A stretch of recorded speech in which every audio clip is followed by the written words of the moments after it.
पहा फक्त Maharashtra superfast news, आवाज जनतेचा। नमस्कार, सर्वप्रथम सर्वांना जय शिवराय। आज महाराष्ट्र सुपरफास्ट न्यूजच्या वतीने आपण जर पाहायला झालं तर अखंड महाराष्ट्रभर छत्रपती शिवरायांचा गजर या ठिकाणी चालत असताना मी प्रथमतः या ठिकाणी नालासोपारामध्ये आहे। नालासोपारामध्ये मनवेलपाड्यामध्ये आपण जर पाहायला गेलं तर श्रीमंत योगी प्रतिष्ठानच्या माध्यमातून गेले सातत्याने या ठिकाणी ह्या आयोजनाचं केलं जातं। या ठिकाणी आज आवर्जून सांगेन कोणकोणत्या कार्यक्रमाचं या ठिकाणी आवर्जून आयोजन केलेलं आहे। दादा, प्रथमतः आपल्या चॅनलमध्ये आपलं स्वागत करतो। जय शिवराय। श्रीमंत योगी प्रतिष्ठानच्या माध्यमातून गेली 7 वर्ष या परिसरामध्ये आम्ही शिवजयंती सोहळा आयोजित करतो।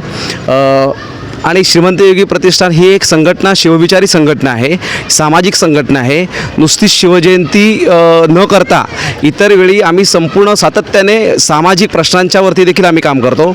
मग आम्ही शिवराज्याभिषेक सोहळा असेल, गडकिल्ले संवर्धन असेल, त्याच्यानंतर पाण्याचे प्रश्न असतील, इथले विजेचे प्रश्न असतील, त्याचप्रमाणे आमच्या मार्केटमध्ये जे अत्यावश्यक स्पीड ब्रेकर आहेत ते स्पीड ब्रेकर देखील आम्ही प्रतिष्ठानच्या माध्यमातून पाठपुरावा, महानगरपालिकेच्या माध्यमातून पाठपुरावा करून आम्ही केले, कारण तिथे अनेक अपघात होत होते। असे समाज उपयोगी आता सातत्याने असे उपक्रम आमच्या या प्रतिष्ठानच्या माध्यमातून मी आणि माझ्या सर्व ह्या टीमच्या माध्यमातून आम्ही करत असतो।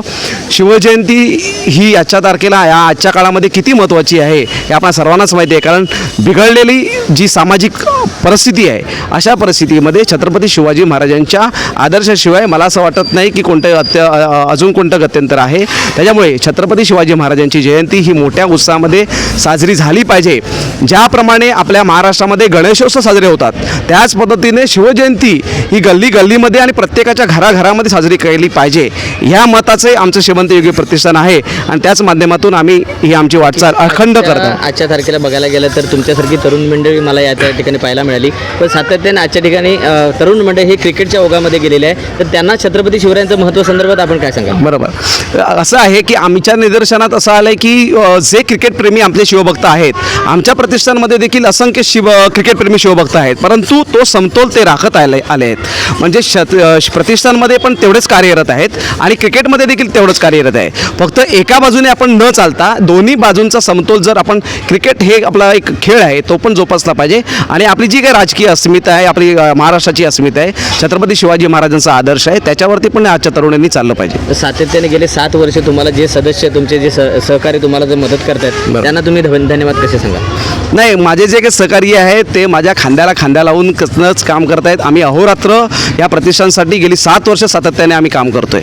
गेली 7 वर्ष अहोरात्र जिथे जिथे गरज पडेल तिथे तिथे सर्व माझे सगळे सहकारी वेळ न काळ न बघता स्वतःच्या खिशातले पैसे खर्च करून आम्ही हे संपूर्ण प्रतिष्ठानचं कार्य करतोय। आजचा कार्यक्रम कसं काय आयोजन आहे? आजच्या कार्यक्रमाचं आयोजन तुम्ही आता बघितली, सकाळी एक भव्य रॅली झाली, आपली पालखी मिरवणूक सोहळा झाला। अत्यंत उदंड प्रतिसाद या पालखी सोहळ्याला दरवर्षीप्रमाणे याही वर्षी मिळाला। म्हणजे वर्किंग डे आज गुरुवार आहे तरी देखील अतिशय उत्तम असा प्रतिसाद आम्हाला दरवर्षी मिळतो, त्याप्रमाणे याही वर्षी मिळाला आहे। सायंकाळी 7 वाजता आमचा सांस्कृतिक कार्यक्रम आहे, 7 ते 8 आणि 8 ते 9 आम्ही शिवचरित्राचे व्याख्यान ठेवलं आहे। म्हणजे आजच्या विद्यार्थ्यांनी छत्रपती शिवाजी महाराजांकडून काय शिकावे असा त्या व्याख्यानाचा विषय आहे। प्राध्यापक देवरे सर हे या ठिकाणी व्याख्यान द्यायला येणार आहेत। धन्यवाद। आताच आपण जाणून घेतले की श्रीमंत योगी प्रतिष्ठानच्या माध्यमातून या ठिकाणी प्रामुख्याने जे महत्त्वाचा विषय आहे ते म्हणजे शिवजयंतीच्या माध्यमातून केवळ शिवजयंती नव्हे तर या ठिकाणी असलेले प्रामुख्यांचे जे नागरिकांची जे समस्या आहे त्या समस्येवरती सुद्धा प्रामुख्याने याने विचार केला जातो। या ठिकाणी पाहायला गेलं ते नवतरुण मंडळीने सहभाग जास्त घेतलेला पाहायला मिळालेला आहे। वेगवेगळ्या कार्यक्रमाचे या ठिकाणी आयोजन केलेलं असताना बहुसंख्येने या ठिकाणी इथल्या रहिवाशीने त्यांना अतिशय चांगल्या पद्धतीने सहकार्य केलेलं आहे। कॅमेरामॅन तुषारसह दीपक मांडवकर, महाराष्ट्र सुपरफास्ट न्यूज, विरार।